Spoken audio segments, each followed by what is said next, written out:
The BCS claims to be the most logical and obvious solution to determining college football's national champion. So what if everything worked like the BCS?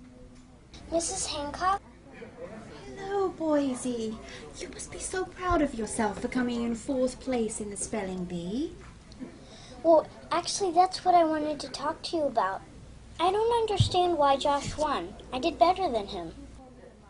I know, you did a great job. But the voters decided that Josh had the better overall score. Who are the voters? They're teachers from the other classes. But they weren't even watching the spelling bee. How do they know what happened? Well, they sent in their teacher's assistants to watch, and then they all looked at the results afterwards on a piece of paper. Then why did Billy come in 2nd place ahead of me? He misspelled more words than I did. Well, the voters felt that since he lost early on, in their minds he was able to get that out of the way. But he didn't beat me. But he did have tougher words than you, and they took that into account. What about Sally? What about her? She came in 3rd, but she was the first person out of the contest. Right, but she had older sisters that went to this school. So? Well, so the voters felt they were more familiar with her name. It lends her credibility. But why does it matter today what happened 5 years ago? Her sisters were very good spellers, so the voters assumed she was good as well. Chick-fil-A? Vegan. So, why don't they just let the spellers determine who the best is by pitting them head-to-head like we do everything else in school? Because, Boise, this is how we've always done it. Why not change it to make the system fairer?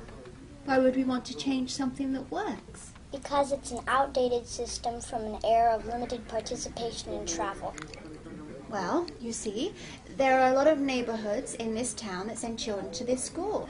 Some of these neighborhoods are a lot older, like the southeastern condos. These neighborhoods have a certain standing with the school. I see.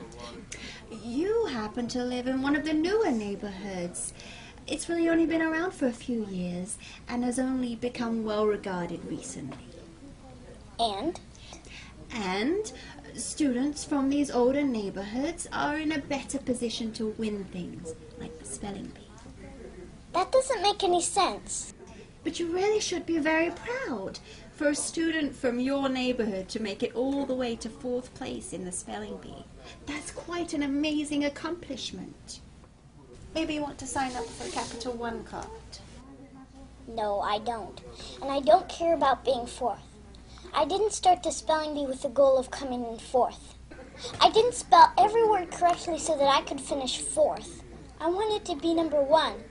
I did everything you asked me to do, and apparently I can't do any better than 4th. Well, you can get some roses. That's nice. Keep your stupid roses. I want the spelling bee championship. Well, maybe if you moved to one of the older neighborhoods, you'd stand a better chance. Look at Mr. Cotton and Mr. Holliday. The only reason they work here is to judge the spelling bee. If you change the system, they'll cease to be relevant. You wouldn't want that, would you? Their job is irrelevant already. It's a useless profession. No one would honestly care if Mr. Cotton or Mr. Holliday went away, especially if it meant we could honestly and fairly determine the 3rd grade spelling bee.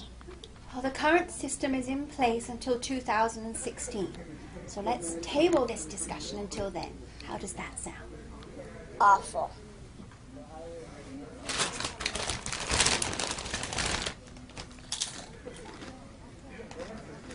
How many would you like? All the Tostitos.